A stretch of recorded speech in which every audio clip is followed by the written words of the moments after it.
Firman Tuhan gak membuat masalah yang kamu hadapi beres. Firman Tuhan membuat cara kamu memandang masalah jadi beres. Yang diberesin cara kita memandangnya. Jadi problem is no problem. Yang diberesin cara kita ngelihat masalahnya jadi beres. Cara kita ngelihat orang tua kita jadi beres. Cara kita ngelihat sesuatu cobaan, sesuatu masalah jadi beres. Karena kalau mindsetnya gak diperbaiki, the same problem will happen. Karena ada orang menghadapi situasi yang sama, cuman cara pandangnya beda, makanya responnya beda. Ya, kita punya aset tanpa mindset, terpleset.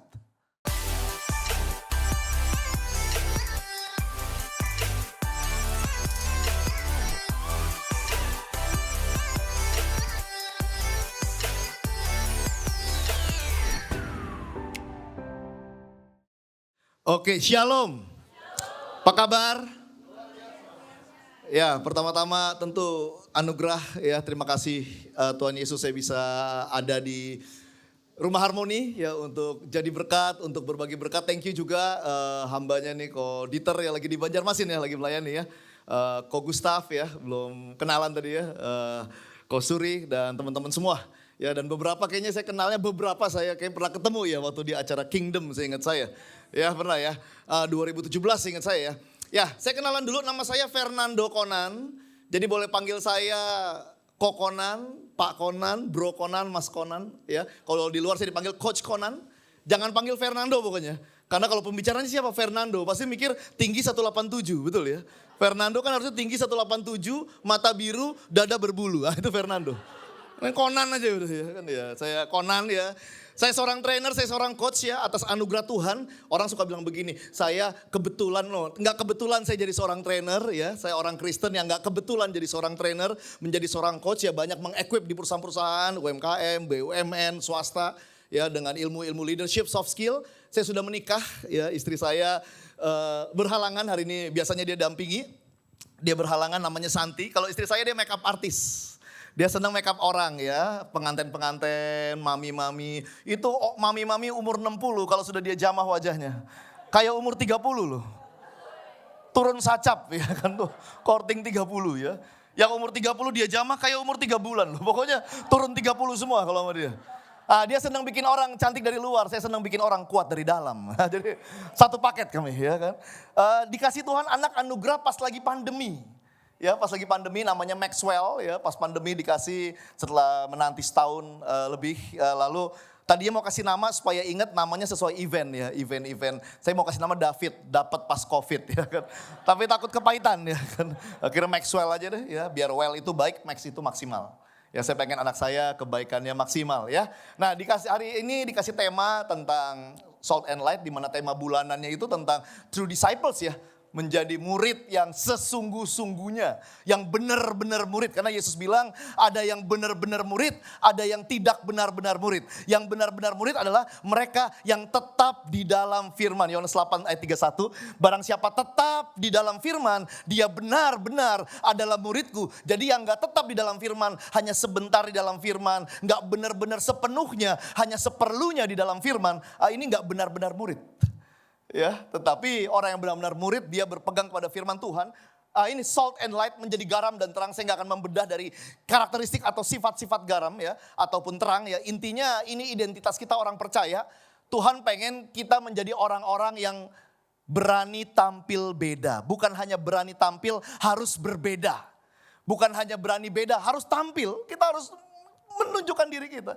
Bukan hanya tampil beda, harus berani saudara. Harus berani. Nah, di Matius 5 ayat 16, boleh baca sama-sama yuk yang atas, 1, 2, 3. Demikianlah hendaknya terangmu bercahaya di depan orang, supaya mereka melihat perbuatanmu yang baik dan memuliakan namamu, Bapamu yang di sorga.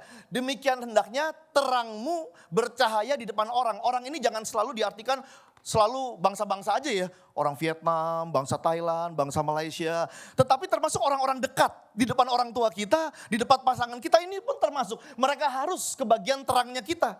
Jangan di luar kita bawa terang, di dalam kita bawa perang. Jadi orang-orang di sini jangan hanya berarti orang-orang tuh sangat jauh di sana. Mulai dari orang-orang dekat ya. Biar demikianlah hendaknya terangmu bercahaya di depan orang, termasuk your spouse, termasuk your boss kalau yang employee. Ya. Biarlah bos kita kalau yang masih kerja sama orang, dia orang yang paling beruntung. Kenapa? Karena ada murid Yesus kerja di perusahaan dia. Kalau kita punya mbak, ya pembantu, ya ART, dia orang yang paling beruntung. Karena dia punya majikan yang adalah murid Yesus, saudara. Ya, terangmu bercahaya depan semua orang, supaya mereka, orang-orang itu termasuk orang-orang dekat, melihat perbuatanmu yang baik. Perbuatan baik jangan hanya diartikan amal zairah ya. Ke panti jompo, ke ini, ya itu ya. Tetapi bukan cuma itu nih, termasuk perubahan karakter dari jelek jadi baik, itu termasuk di sini juga. Ada karakter yang berbeda, nggak ada yang menarik dari ke gereja tiap minggu, nggak ada yang menarik dari, di sini ada komsel tiap minggu, nggak ada yang menarik dari pelayanan tiap minggu, yang menarik kita yang komsel ibadah pelayanan tiap minggu, karakternya berubah loh. Karakternya berubah, ada perubahan kasih. Yang dulu hanya kata-kata, sekarang tindakan nyata. Ada perubahan energi yang dulu lemes banget, sekarang on fire. Ada something yang berubah. Ketulusan yang berbeda, konsistensi yang nyata. Ada karakter dari kasar berubah, pemarah jadi peramah. Ada something yang berubah. Nah di situ ada celah. Ya. Orang bisa melihat what happened. Nah di situ kan enak kita ceritanya. It's not me. Tetapi ada roh Tuhan, ada Tuhan. Mereka bisa kita ceritakan siapa yang kita sembah sebenarnya. Ya. Markus 9 ayat 50 dikatakan, hendaklah kamu selalu mempunyai garam di dalam dirimu. Ya.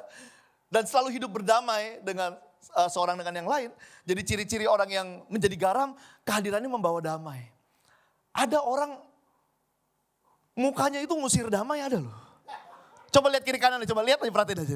Ah ini bawa damai nih. Ah, bilang ke mereka, ini bawa damai ya, bilang. Ya, ini bawa damai nih mukanya nih. Iya. Tapi ada orang kita ngelihat lirikannya aja tuh udah kayak gak damai sejahtera. Ya. Ada orang mukanya ngusir berkat, ada loh mukanya ngusir berkat. Pernah ketemu di toko gitu ya mau belanja, mukanya mau ngusir berkat. Emang nanya-nanya gak boleh? Kan boleh nanya-nanya. Justru karena nanya jadi jelas kita jadi beli atau enggak. Emang kita kebanyakan waktu nanya-nanya gak niat beli. Ya, kita benar kalau cocok mau beli. Kenapa nanya-nanya nggak jadi beli jadi bete? Ya kan? Kenapa pas kita coba baju nggak jadi? Kan coba untuk yakin beli atau enggak. Ya kan? Kenapa mukanya jadi cembetut, jadi manyun? Ya, ngusir berkat itu. Di sini hidupmu selalu berdamai, membawa damai. Maka dibilang sedapat-dapatnya kalau itu tergantung padamu, ayo hidup berdamai. Jangan membawa ramai, membawa damai. Ya damai. Ini bicara apa sih ini? Terang dan garam. Ini bicara respon. Kalau bicara respon ya ingat aja nih. Posisi kita murid atau kita fans? Kita fans Yesus atau kita murid Yesus? Kalau fans ya bebas. Kalau fans kan ya udah bayar suka-sukanya aja, terserah deh kalau fans deh. Mau bangkar bangku silakan, ya kan kalau di sepak bola. Ya mau lempar-lempar apa ke lapangan ya udah gimana fans. Tetapi kalau murid, nah ini beda nih. Christ likeness. Ada respon yang senantiasa diperbaiki. Karena pasti setiap kita masih jauh dari sempurna. Saya nggak tahu siapa yang di sini sudah setengahnya Yesus, boleh angkat tangan? Setengahnya Yesus? Oke, setengahnya belum ya. Siapa yang udah seperapat deh? Seperapat Yesus boleh angkat tangan? Seperapat? Belum juga seperapat ya. Seperlapan boleh? Masih jauh ya, saya juga masih jauh banget. Kita sepernya berapa? Gak ada seper-seperan. Terlalu jauh berarti terlalu besar. Ya terlalu besar. Ruang untuk kita memperbaiki diri. Nah ciri-ciri orang yang mau belajar, mau diperbaiki itu yang pertama suka evaluasi diri. Yang kedua suka dievaluasi orang. Tapi kan gak semua orang dievaluasi terima kasih. Banyak orang dievaluasi sensi. Masukan dianggap sebagai tusukan. Habis dikasih masukan dia kerasukan. Pernah lihat orang gitu? Kasih masukan langsung sampai kita nyesel kasih masukan. Tau gitu gue gak usah tegur apa-apa. Hubungan jadi retak. Ya, akhirnya dalam hidup kita kehilangan orang-orang yang berani kasih kita masukan. Kita ini jauh dari sempurna. Kita butuh dikasih tahu, cuman yang bisa kasih tahu kita yang ngelihat ya orang-orang dekat, mereka yang ngelihat utuh itu loh tanpa pembatas. Ya, izinkan mereka memberikan masukan. Nah kita murid atau fans? Kalau fans mengaku Murid pelaku beda. Murid itu sama fans gak dilihat dari apa yang tampak luar. Kalau yang lagi penyembahan nangis, itu murid. Oh, fans juga bisa nangis. Selama kata-kata yang dipilih, sama-sama lagi ada pergumulan, nadanya minor, akhirnya bisa nangis. Orang itu emosi. Anda nonton Inside Out, ada emosi. Saya boleh izin minum ya? Ya, itu emosi. Jadi nggak dihitung dari nggak diukur dari apa yang nggak diukur dari apa yang tampak luar. Nggak diukur dari ketika kalau murid pas press loncatnya lebih tinggi, enggak. Fans juga bisa loncat tinggi tergantung kalau fansnya atlet loncat tinggi ya kan wah lebih tinggi dia. Ya, nggak diukur dari situ. Nggak dilihat dari apa yang tampak luar. Ya, pakai anting salib. Nah ini murid nih, enggak juga. Ya, kalung salib, tato salib, nyetir nyalip-nyalip enggak gitu juga. Enggak tentang salibnya. Enggak tentang salib, karakter, respon. Nah kita mau belajar tentang respon. Bagaimana sebagai garam dan terang kita bisa berespon benar. Hanya ada dua macam respon dalam hidup ini. Respon benar atau respon salah. Dan kita sangat tergoda dan digoda untuk berespon salah. Terus berespon salah. Ya, berespon salah nikmat, berespon benar hikmat. Berespon salah ujungnya dasarnya pembenaran. Berespon benar dasarnya kebenaran. Apa yang mendasari kita? Merespon salah hanya akan membawa banyak masalah. Kadangkala orang responnya lebih parah dibanding masalah itu sendiri. Bagaimana kita berespon penting. Tokoh-tokoh Alkitab orang-orang biasa cuman respon benarnya luar biasa. Sehingga Tuhan bisa pakai mereka secara leluasa. Ingat kita ini semua murid-murid Yesus. Bukan sekedar fans karena Yesus carinya murid bukan cari fans, betul ya? Ya, Tuhan pengen umatnya itu membawa keharuman dia gitu loh. Menjadi seperti Kristus yang dibilang apa sih? Semakin besar Yesus semakin disukai Allah dan disukai manusia. Manusia suka orang yang kayak apa sih? Salah satu yang responnya benar gitu. Karakternya bagus. Ya, kita akan belajar respon. Nah, ini mungkin sedikit teknis sedikit. Ada disebutnya itu respon 1, respon 2. Respon 1, respon 2. Respon 1 itu yang disebut dengan alam bawah sadar. 88% dalam diri kita.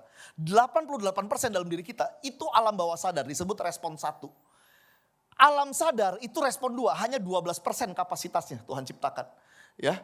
Nah, alam bawah sadar atau yang disebut dengan respon 1 biasanya gak bijaksana, biasanya. Contoh, Anda chat orang, lalu orang gak bales. Tapi centang biru. Online terus udah 3 jam. Respon 1 Anda biasa gimana? Songong banget nih. Belagu banget tentang udah sukses sekarang cukup tahu. Nah, itu respon 1 tuh. Otomatis Anda gak rancang, otomatis aja. Cuman kita harus menangkap basah respon 1 kita yang jelek. Kita harus bisa menangkap basah respon 1 kita kok begini ya. Ya. Lalu respon 2 itu harus dicipta. Makanya pas lagi khotbah. Orang kan setuju dengan firman yang dibagikan. Benar. Itu semua hal yang direspon 1.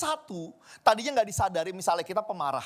Kita gak sadar aja, ya begitu aja marah-marah aja. Cuman pas di sebuah firman ibadah dibilang, ayo jangan marah-marah. Ayo jadi lebih sabar di situ. Iya benar juga ya. Itu muncul dari respon 2. Sadar. Respon 2 itu harus disengaja atau disadari. Ya. Nah, cuman kebanyakan orang abis sadar pudar. Abis disadarin dia pudarin. Kenapa? Pertama, bayangin respon 1 ini kebiasaan, refleks.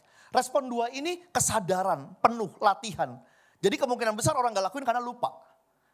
Ada yang ingat khotbah 2 minggu lalu apa? Minggu lalu deh. Poin-poinnya ya. 2 minggu lalu ingat gak? Kemungkinan lupa. Tapi yang menyelamatkan kalau Anda mencatat. Bukan Roh Kudus gak mau ngingetin nih. Ya, ini tentang tanggung jawab kita. Apa yang gak kita ulang-ulang akan gampang hilang-hilang. Gak usah seminggu lalu. Anda kepikiran sesuatu lagi nyetir aja.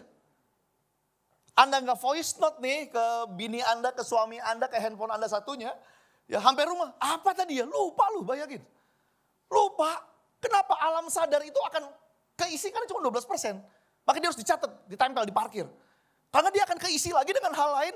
Oh ya harus ini ya. Ya ingat jangan lupain, lupa yang lama. 12% saja kapasitasnya. Pernah kan kita, makanya sekarang saya Dulu tuh aduh lagi mandi misalnya, dapat hikmat Tuhan nih untuk khotbah. Dapat nih. Nantilah kita udah nyanyiin apa. Terus lama-lama kan lagi nyanyiin apa, nyanyinya beda lagi apa. Pas selesai, apa ya? Lupa lu. Aduh lupa, apa ya? Saya mandi lagi tuh. Wah nggak dapat. Saya pikir kuncinya di shower, bukan. Kuncinya di disiplin. Untuk mencatat hikmat-hikmat dari sorga itu. Dicatat itu. Ya. Kita pikir kita ingat, ya saat itu di momen itu. Ya. Selebihnya bisa lupa. Sedangkan perubahan terjadi di respon 2. Dilatih, walau letih. Dan kadang sampai tertatih. Tidak jarang kita merintih. Tetapi worth it. Respon 2 yang dilatih akan jadi respon 1 yang lebih baik. Respon 1 gak selalu buruk. Ada yang bagus karena segitu. Bersyukur respon 1 atau respon 2. Tergantung kebiasaanmu. Kalau kebiasaan kamu mengeluh, bersyukur respon 2. Tapi kalau habitmu bersyukur respon 1. Ada orang kan habitnya mengeluh. Udah dikasih long weekend, libur, Jumat libur, Senin libur, Selasa cuti bersama. Masuk Rabu, pas bangun tidur mau ke kantor, dia bilang, aduh masuk kantor lagi. Bayangin. Ya. Itu mah gak dia mikirin gini, dia gak pas bangun, aku mau mengeluh apa ya? Enggak, itu udah respon 1. Respon 1. Bersyukur, itu respon 2 tuh. Anda harus cipta, berdoa gitu ya. Itu memunculkan respon 2 di alam sadar. Tuhan aku mau ini. Itu memunculkan, cuma respon 2 itu gak abadi tuh. Ini gampang keisi karena cuma 12%. Jadi bukan gimana solusinya supaya alam sadar kita yang 88%. Enggak begitu. Kecapean Anda. Karena sesuatu yang sudah jadi habit, udah jadi di take over sama 88% itu. Anda mandi ini kan udah respon 1 gitu loh. Enggak ada yang mandi tuh alam sadar. Guyur pundak apa punggung ya? Poni deh, enggak kan pasti Anda langsung aja. Nyetir coba ya kan. Kiri, aduh gas tuh, enggak itu sudah alam sadar. Ciri-ciri udah alam bawah sadar, ciri-ciri respon 1, Anda bisa multitasking. Makanya Anda bisa nyetir, ya Anda bisa nyetir sambil teleponan. 3 lagi sambil nyembah, wah 3-3-nya udah respon 1 tuh. Ya kan? Nyetir, teleponan, nyembah 3, karena udah respon 1 3-3-nya. Jadi dianggap satu aktivitas. Kapan nyetirnya jadi respon 2? Anda salah jalan, Anda masuk gang buntu, ada anak lagi pada main gundu. Di situ Anda pasti, ntar gue telepon lagi. Nyembahnya Anda stop, ya gak? Telepon Anda matiin, Anda fokus satu aktivitas, nyetir. Karena nyetir alam sadar di situ. Anda gak bisa begitu, di momen begitu yang Anda gak pernah jumpai, pakai respon 1. Pasti Anda lindes semua itu. Ya, kenapa? Karena itu harus sadar penuh. Ya. Nah saya gak tahu respon 1 Anda dalam ikut ibadah seperti apa. Ya. Kalau respon 1-nya gak produktif, Anda harus ciptakan respon 2. Respon 2 itu di planning, direncana kok, dilatih. Karena itu bukan sesuatu yang sudah by pattern Anda lakukan. Ya, oke. Ini respon.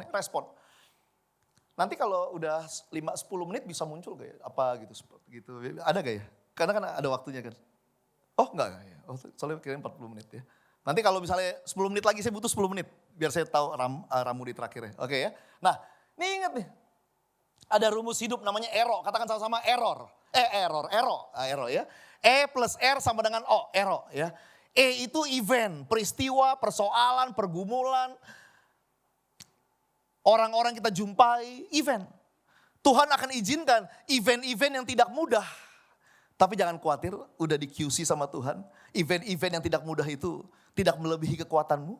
You are stronger than your bad event.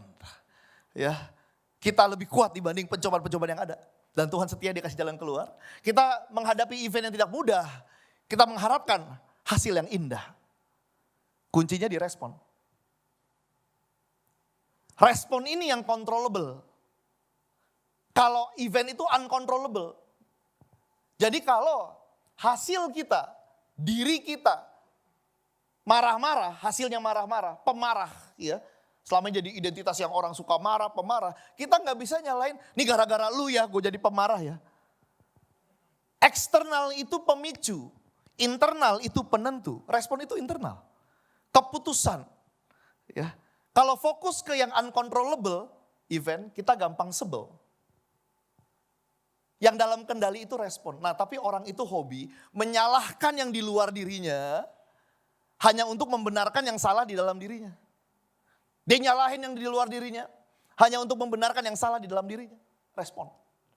Nah, belajar berespon benar, hanya ada satu pribadi yang mampu berespon benar perfectly. Siapa itu? Yesus saudara. Nah kita murid-muridnya. Murid-muridnya. Kita nggak sempurna, tetapi kita sadar ketidaksempurnaan kita yang sedang kita lakukan. Sempurna itu bukan titik ya, itu sebuah journey pembelajaran. Bisa jadi di momen ini respon kita sempurna ya. Tapi ada yang di momen yang lain, respon kita nggak sempurna. Nah, orang yang punya respon benar, dia menyadari ketidaksempurnaan respon dia di satu momen dan dia memperbaikinya. Aduh kok begitu sih, harusnya nggak gitu ngomongnya. Ya udah, harus minta maaf. Harus melakukan sesuatu yang jauh lebih baik. Dia menyadari itu. Event, respon, outcome. Nah banyak orang outcome-nya jelek. Saya ngajar sales misalnya. Wah ini gak hit target nih. Bapak gak tahu lagi COVID. Padahal ada sales-sales juga yang pas lagi COVID makin mantep. Saya trainer pas pandemi. Puji Tuhan atas anugerah Tuhan. Ya, bisa memaksimalkan sosmed dan Zoom. Tetap sangat oke sekali puji Tuhan. Cuman gak semua trainer begitu. Ada yang menyalahkan, susah nih lagi pandemi, mana bisa kita training pandemi begini. Padahal ada respon, ya, sesuatu respon benar, salah satunya belajar, analisa, oh ada Zoom, oh begini Pak, oh begini cara kondaknya, begini bikin dia bisa interaktifnya. Ya, sehingga ada outcome yang berbeda. Ya, ada outcome yang berbeda. Nah banyak orang menyalahkan outcome jelek karena event jelek, lupa ada R-nya. Rumusnya R-nya dia buang, jadi bukan EO. Karena EO lihat nih dia O-nya EO akan ada EO, ada R-nya. Respon. Ya. 3 untuk kita maksimal, keimanan, karakter, kompetensi. Keimanan, karakter, kompetensi. Respon nih ngomongin karakter. Ya. Ya orang beriman kan salah satunya dilihat dari karakternya. Iman itu nggak mengkorting usaha ya. Iman itu nggak cuman bicara kita diam saja, Tuhan yang ngelakuin. Itu cuma satu ayat yang ngomong begitu. Ya, tapi ada ayat-ayat yang lain juga nunjukkan kita harus do something. Kata Paulus, justru aku berusaha lebih keras supaya kasih karunia nggak sia-sia. Ya, jadi memang ada sesuatu jatah kita yang harus kita kerjakan bersama-sama dengan Tuhan. Iman itu membuat kita sadar apa yang kita kerjakan Tuhan Yesus yang kasih kekuatan. Bukan pemalas rohani, after praying do nothing. Ya. Iman itu membuat kita sadar apapun yang kita kerjakan harus kita doakan dan kita percayakan bahwa Tuhan yang kasih kekuatan. Ya. Event, respon, outcome. Banyak hal-hal gak oke terjadi. Waktu saya kecil, mami kandung saya ninggalin saya loh. 5 bersaudara kita ditinggal, saya kelas 4 SD. Pergi sama pria lain, gak balik lagi. Papi saya meninggal dunia pas saya kelas 1 SMA. SMA 1 papi saya tabrakan di tol Jagorawi, mati di tempat. Ya, banyak hal-hal yang membuat kita di masa sekarang bisa bilang, wajar dong gue lemesan. Ceritain aja masa lalu. Lalu orang, oh ya deh, dapat pemakluman. Ya, cuman kan di mana kesaksiannya? Banyak orang ketika dikasih hal-hal yang gak enak, bukan jadi saksi Tuhan, jadi sanksi sama Tuhan. Padahal tetap jadi saksinya Tuhan dong. Saya waktu kemarin lagi liburan di Europe, lama 4 minggu. Tapi masalahnya nih bukan masalah liburannya. Saya ngelihat grup keluarga nih lagi panik semua. Yang anak-anak semua gitu. Ibu tiri saya yang di rumah, pada ngomongin, mami kayaknya demensia deh. Ini aneh deh, pikunnya aneh banget. Aku mantau segala macam. Tiba-tiba kabarnya lebih tinggi di biopsi, CT scan. Mami saya kanker paru ganas stadium 4 udah rambah ke otak. Ya, ada event-event yang Tuhan izinkan gak oke. Ya, cuman kita percaya firman gak gitu aja. Ya.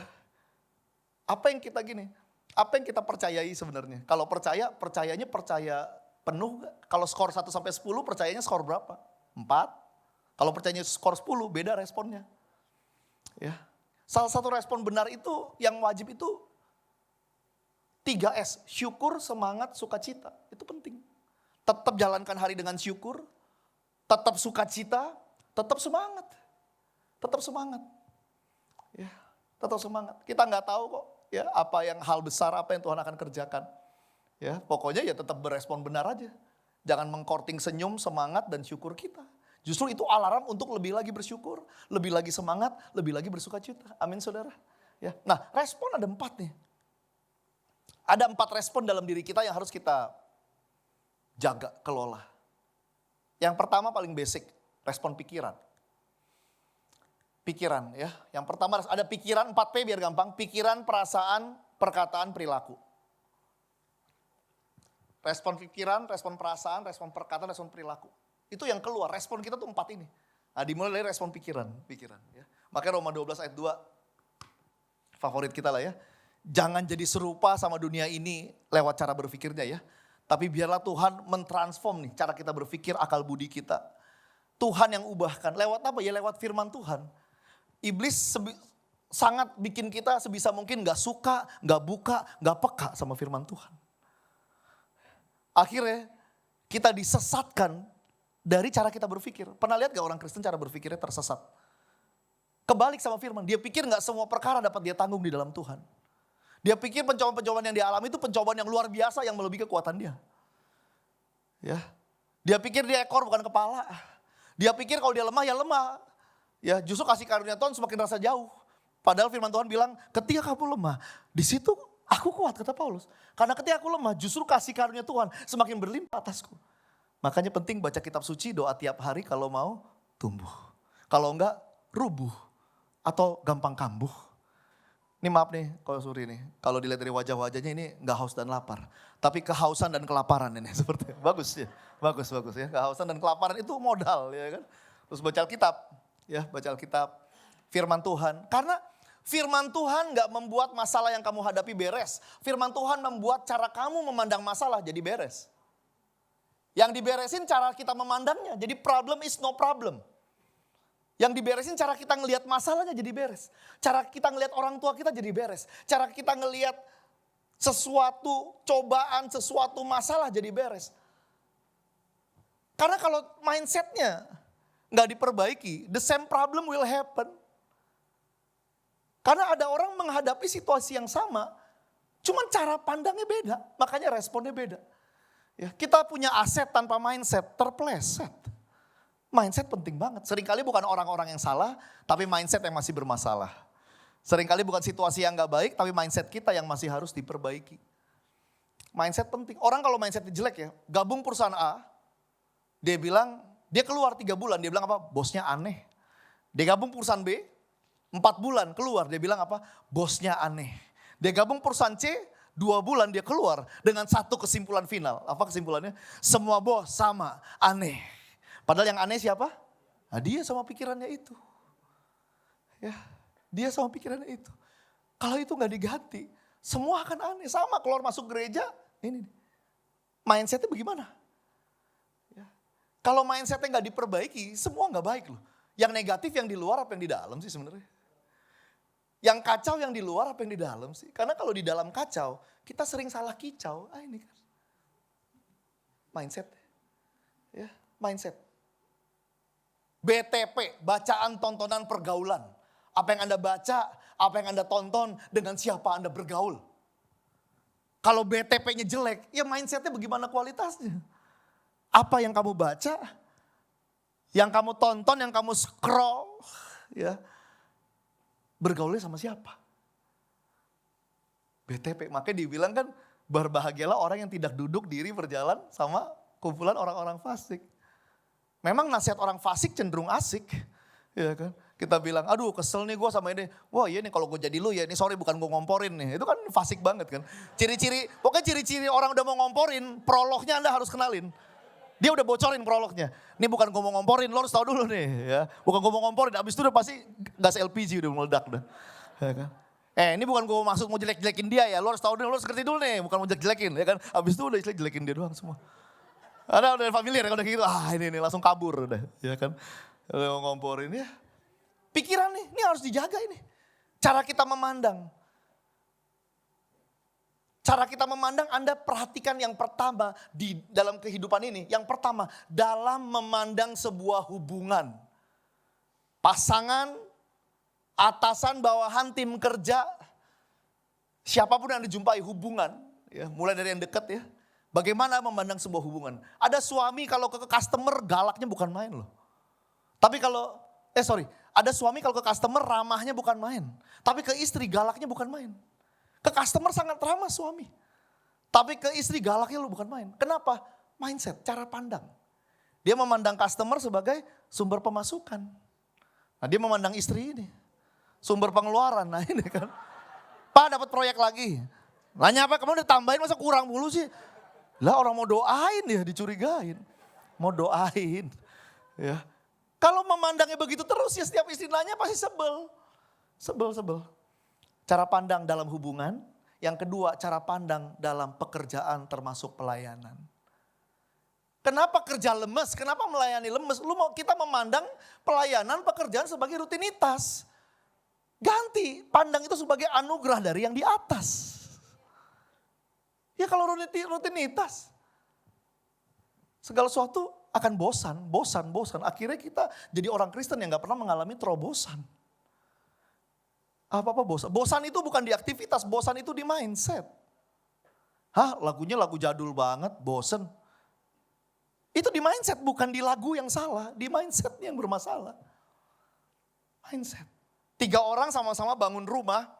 Yang satu lemes banget, yang satu biasa aja, yang satu excited banget. Ditanya, bang lemes amat, lagi ngapain? Pakai nanya, nyusun bata. Nih, nyusun bata, pakai nanya, ngerjain ya iseng banget sih. Yang kedua, Pak ngapain? Ya, lagi ngapain Pak kerja Pak? Ya kan, lagi ngapain kerja apa Pak?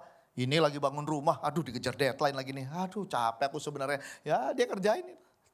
Kalau yang ketiga, Pak lagi ngapain? Ini aku senang loh, aku kerja nih sebagai kuli bangunan, tukang bangunan ini. Beruntung aku bisa bangun sebuah tempat tinggal, rumah tinggal. Dan saya sambil doa nih, nanti siapapun yang beli ini, dia jadi orang-orang yang nyaman di tempat ini. Dia bisa kalau keluarga ya rukun apa. Ada something yang berbeda dalam pemaknaan. Sehingga ada something yang berbeda dalam respon. Responnya jelek kalau cara kita memaknai jelek. Masa lalu yang buruk nggak bisa berubah. Yang berubah adalah cara kita memandang masa lalu yang bisa berubah. Cara kita memaknai masa lalu yang membuat kita bisa segitunya mengasihi mami kita. Segitunya mengasihi mami kita. Kenapa? Karena kita memandangnya berbeda. Situasi sama. Nggak bisa. Kalau cara pandangnya nggak benar, Yusuf responnya benar. Kalian mereka-rekakan itu untuk kejahatan. Tapi Tuhan itu karena ada cara pandang yang benar. Sehingga dia berespon segitu benar. Cara pandang. Bagaimana kita memandang pekerjaan orang-orang. Cek orang yang lemes, orang yang dendam, orang yang baperan. Cek cara dia ngelihat sesuatu. Dari angle seperti apa dia ngelihat. Kalau itu gak diganti, the same respond will happen. Ya. Nah kuncinya menyadari cara kita berpikir. Thinking about thinking. Cara kita berpikir 88%. Tadi kan alam bawah sadar respon. Semua respon itu 88% itu alam bawah sadar. Jadi pas ada pandemi gitu ya. Orang negatif, orang tuh gak begini. Besok mau berpikir negatif karena kan udah pandemi. Enggak, tanpa sadar. Respon satu itu. Thinking about thinking, menyadari caramu berpikir. Menangkap bahasa pikiran yang gak sesuai firman. Ya, berdoa, masukin firman Tuhan. Sehingga kita bisa melihat seperti cara Tuhan melihat. Melihat seperti Filipi 4 ayat 13, melihat segala perkara dapat aku tanggung di dalam dia. Kuncinya di dalam dia, dekat sama dia, doa sama dia, bergantung sama dia, ngandalin dia. Itu kan kuncinya sebenarnya. Amin saudara. Yang pertama, pikiran dah harus jaga nih. Baca Alkitab ya. Tapi kalau Rumah Harmoni kayaknya mah udah ini ya, udah hatam nih kayak Alkitab ya. Iya, tapi kan banyak yang enggak nih, banyak yang enggak. Baca Alkitab ya, baca Alkitab. Tetapi Alkitab yang kita udah hatam ini harus kita akses ketika ada masalah. Yang kita akses firman Tuhan. Apa kata firman bukan apa kata orang. Itu yang kita akses sehingga kita dapat kekuatannya dari yang kita akses itu. Ya, firman Tuhan. Ya, baca kitab suci doa tiap hari kalau mau tumbuh. Ya. Nah, yang kedua itu respon perasaan. Baperan, aduh.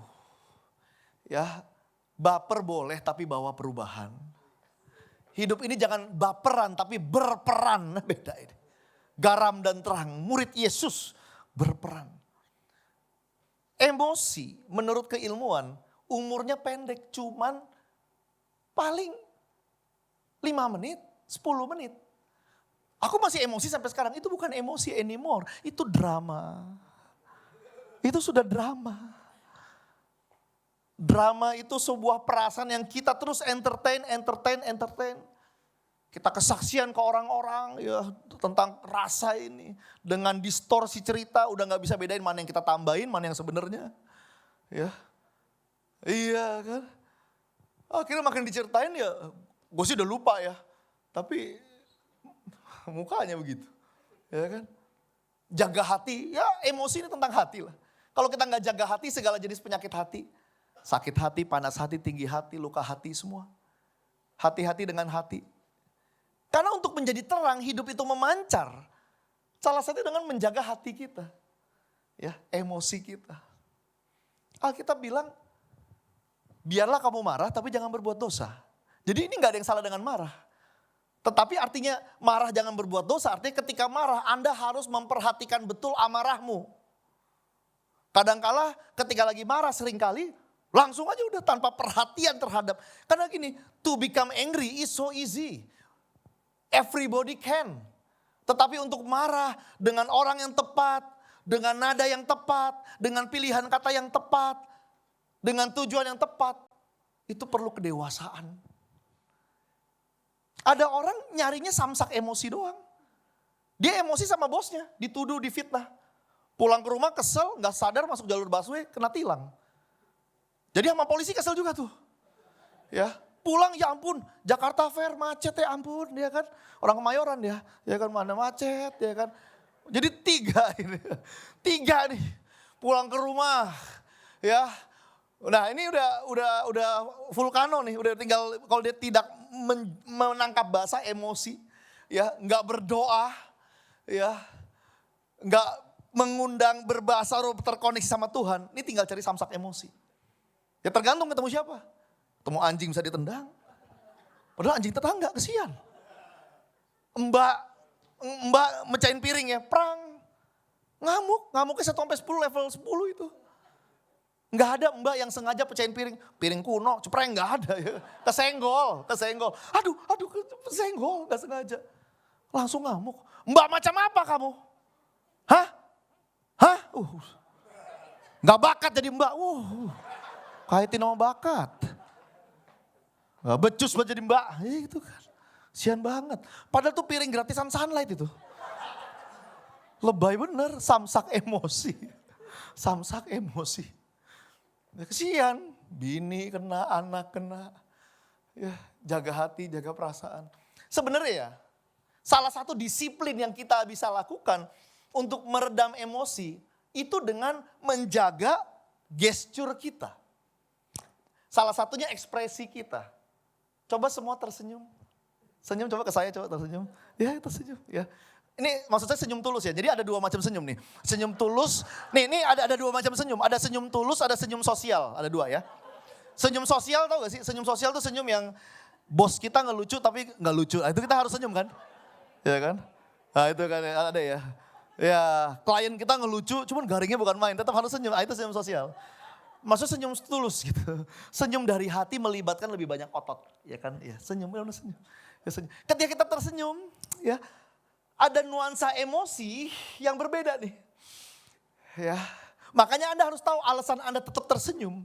Anda ingat firman Tuhan, bersukacitalah senantiasa dalam Tuhan. Hati yang gembira adalah obat. Anda pengen emosimu terobati, bergembiralah. Lewat apa? Tersenyumlah.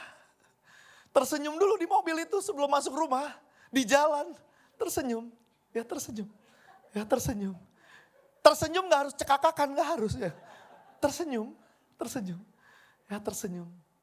Ya tersenyum. Wajah, ya ekspresi tersenyum itu beda. Gestur termasuk yang baik yang terlihat maupun yang tidak terlihat. Sistem pernafasan itu termasuk bagian dari tubuh kita. Ya, orang kalau udah marah, dia nggak kontrol napasnya, Anda tahu kan? Lihat nih, makan cabai apa-apa ya kan kepedesan begitu. Ya, napas diatur. Yang paling simpel rumusnya 4-2-6. Tarik 4 hitungan, tahan 2, buang 6 hitungan. Coba bareng-bareng saya, anggap Anda mau meledak ya. Benar-benar mau meledak di mobil, Anda ingat. Oh iya, si Conan bilang 4, 2, 6 ya. Tarik 4, tahan 2, buang 6. 1, 2, 3.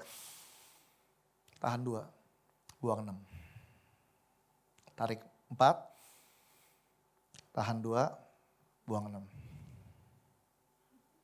Ya, ada yang nanya keluar ini lewat mana? Boleh hidung, boleh mulut ya. Ya nggak usah nanya yang ya udah hidung boleh, mulut boleh, dan jangan yang lain lah, ya kan? Ya. Nah, Anda nih kalau lakuin itu ya, lakuin 4 kali gitu ya. Tadinya mau meledak, nggak jadi. Paling meletus. Beda. Nggak, kalau meletus gini, kalau meledak kan diar. Wah, terlalu banyak yang kena. Kalau meletus tuh tes gitu loh. Tetap marah, tapi marahnya elegan, marahnya penuh buah roh gitu loh. Ya. Anda kalau mau praktik tadi catat, jangan lupa satuan waktunya detik ya. Takutnya Anda lupa, ini menit atau apa ya? Marah kagak, kelenger ya. Kok sesek sih, ilmunya salah nih, menit ya kan. Detik ya, detik. Jaga hati dah. Ya, perhatiin gestur.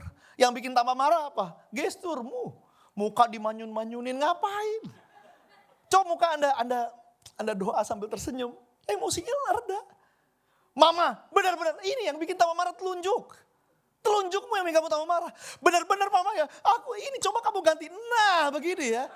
Mama, nggak jadi. Mau marah apa, gesturnya udah bener. Sambil berdoa, gestur atur. Iya kan? Gestur diatur, emosi jaga. Salah satu yang mengatur mood. Ya, mood apapun, emosi, marah itu hanya salah satu jenis emosi. Ya, Anda lagi ke klien lemes gitu ya. Yang bikin tambah lemes apa? Gesturmu. Seret, diseret, seret. Aduh, harus ke dia lagi. Nah, ini nih. Ya. Oh iya ya, gesturnya semangat Tuhan. Kasih aku kekuatan, aku mau semangat nih buat Tuhan. Jalannya cepetan dikit. Beda moodnya. Dengar firman, moodnya ngantuk. Yang bikin tambah ngantuk apa? Anda selondor begini. Udah ngantuk, Anda goleran begini. Ya tambah ngantuk. Orang seger badannya gimana sih? Tegapin kan, Tuhan. Aku mau terima full ini. Aku mau belajar hari ini. Beda. Ya beda. Baca Alkitab di rumah yang bikin tambah ngantuk apa? Udah dibaca duduk bener. Aduh ngantuk tengkurap. Ini yang kan tengkurap ini yang bikin tambah ngantuk. Yang bikin tambah ngantuk tengkurapnya. Aduh tambah ngantuk. Celentang deh. Udah pasti pingsan udah pasti.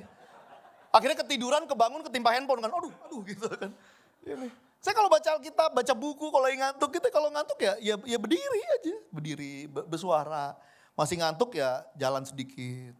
Masih ngantuk ya cuci muka. Masih ngantuk cuci mobil. Apapun lah pokoknya lakuin apapun lah. Apapun pokoknya yang intinya seger lagi. Ada part kita gitu loh. Ya ada part kita. Ya, ada part kita. Ya perkataan jangan lupa nih. Respon perkataan. Lidah mempunyai kuasa untuk menyelamatkan hidup. Baik hidupmu ataupun hidup orang. Ada orang yang terluka gara-gara perkataan seseorang. Ya, menyelamatkan atau merusak hidupmu, hidup orang, anakmu. Ya, orangnya bisa anak kita, bisa orang tim kita, rekan pelayanan kita, orang tua kita. Orang termasuk orang lain ya, termasuk diri kita harus menanggung akibat ucapan yang keluar. Ingat, setiap makna, setiap kata punya makna. Setiap kata punya makna. Setiap makna memberikan rasa. Setiap rasa bisa dua, memunculkan asa atau mendatangkan siksa. Kata-kata. Ini kata ini gak kosong. Pas orang bangun tidur, ada orang bangun tidur begini, bangun tidur, baru bangun. Aduh mampus gue. Oh, coba. Itu mampus bukan kata kosong. Aduh stres gue. Aduh mati nih. Itu bukan kata-kata kosong, itu punya makna. Dan makna itu akan disinkronisasi sama apa? Pikiran sama tubuh. Makanya pas orang bilang aduh stres gue. Tubuh sama pikirannya kayak orang stres kan. Perhatikan kata-kata nih. Pemain keyboard boleh maju ke depan ya. Sambil main-mainin lagu sedih gitu ya. Boleh. Tanda udah mau selesai ada lagu-lagu. Ya, lagu ya. Oke ya. Kata-kata nih. Sama 88% kata-kata kita alam gak sadar kok. Pas kita lagi sarkasme sama orang, kita gak lagi rencanakan kok. Aku mau sindir dia dengan kosakata ini. Enggak. Pres. Makanya harus menyadari. Makanya libatkan pikiran dalam berkata-kata. Sebelum ngomong mikir, pas lagi ngomong mikir atau sesudah ngomong mikir? Yang mana coba? Sebelum ngomong mikir, Pas lagi ngomong mikir atau sesudah ngomong mikir? Yang benar adalah sebenarnya ketiga-tiganya ya. Sebelum ngomong, kalau bisa pikirin apa sih tujuan kita ngomong. Bicara ada cara, nggak asal.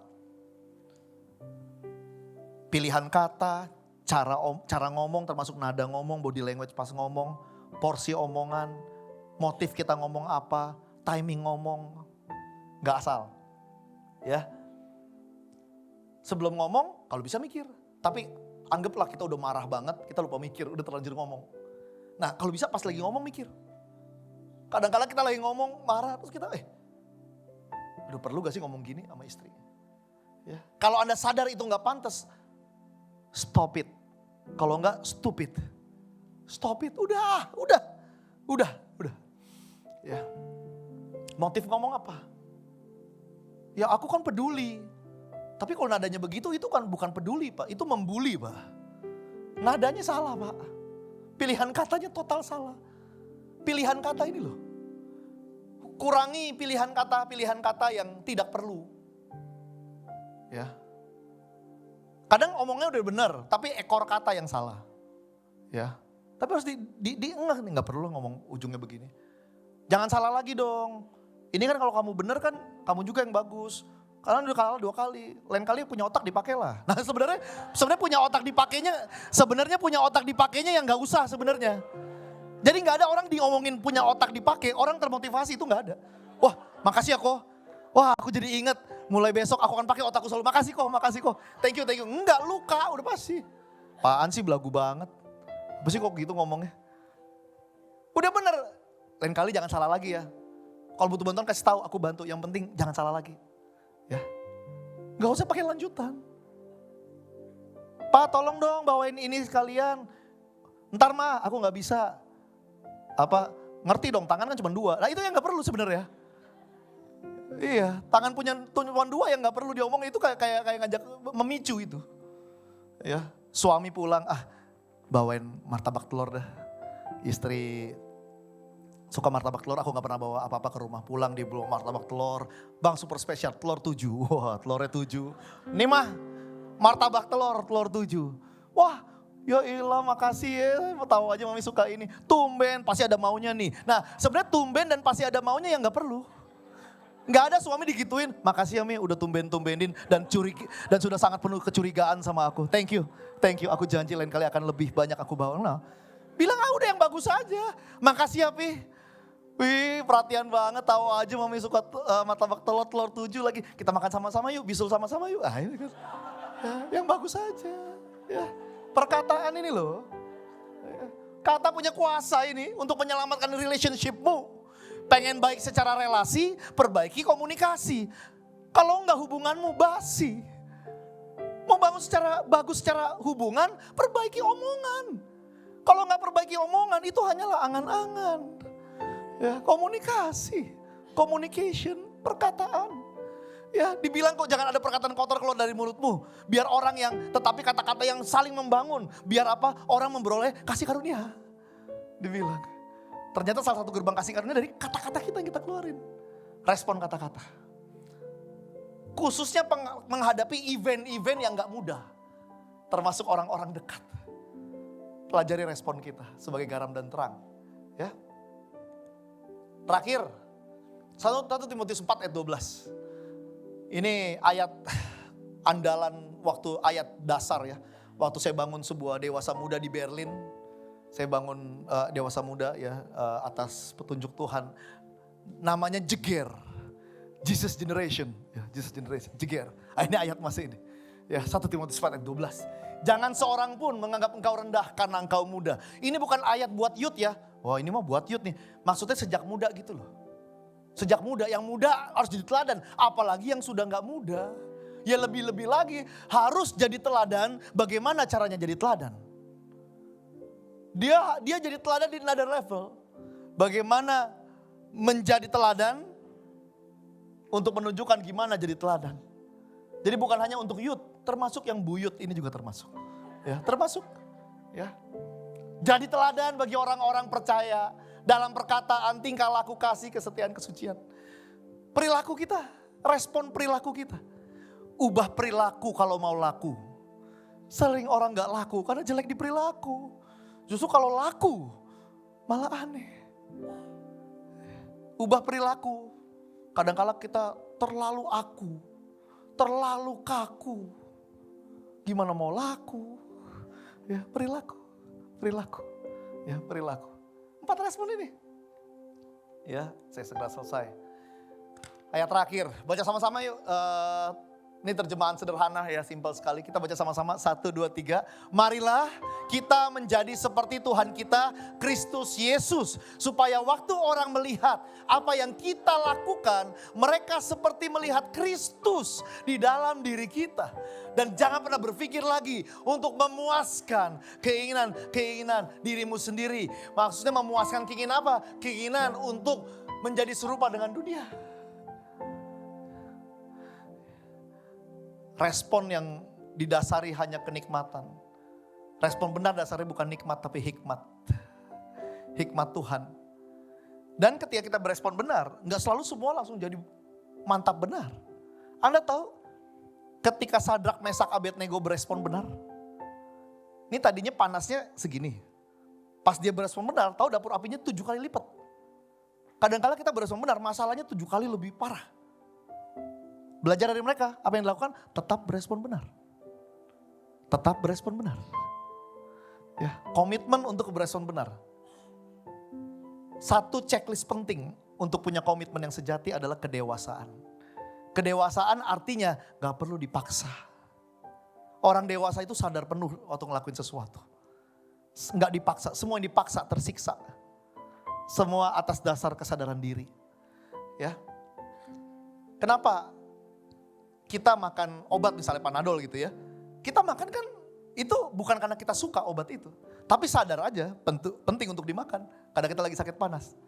Ya, gak ada yang makan Panadol karena suka kan. Di aku pahitnya pas banget loh. Enak ya? Enggak ya, pasti ya makan lah. Karena udah dewasa, udah gak mikir suka gak suka. Tapi anak kita yang masih umur 3 tahun ya, itu belum dewasa. Jadi harus dibujuk rayu, tipu daya, cekokin apa. Jadi menderita. Kan harus dipaksa. Nah komitmen yang sejati, checklist pertamanya itu adalah kedewasaan. Ntar abis ini saya khotbah di GBI PI ya, di PI itu tentang komitmen checklist. Salah satunya kedewasaan. Kedewasaan. Jadilah orang Kristen yang punya komitmen untuk berespon benar. Dan ketika berespon benar, ya kadangkala hasilnya gak langsung. Bayangin 7 kali lebih parah. Ya, Abraham harus nunggu lebih lama. Tetapi apa yang dikatakan di kitab Pengkhotbah 7 ayat 7-8 dibilang apa? Ya, akhir dari segala sesuatu lebih baik dari awal. Anda baca ayatnya? Akhir dari segala sesuatu lebih baik dari awal. Jadi jangan judge ujung hidupmu dari hidupmu yang sekarang. Wah ini bisnis nih lagi susah nih. Nanti hancur deh ke depan. No. Yang bersama Tuhan terlalu banyak kejutan-kejutan. Terlalu banyak miracle-miracle yang di luar nalar kita. Intinya tetap berjalan di koridor firman. Keberhasilan dan keberuntungan. Tuhan percayalah, Tuhan gak cuma pelihara Anda. Tuhan akan angkat derajat Anda. Ya, kalau dulu Yesus tolong, sekarang Yesus pasti tolong. Masa depanmu pasti penuh pertolongan-pertolongan Tuhan. Amin saudara.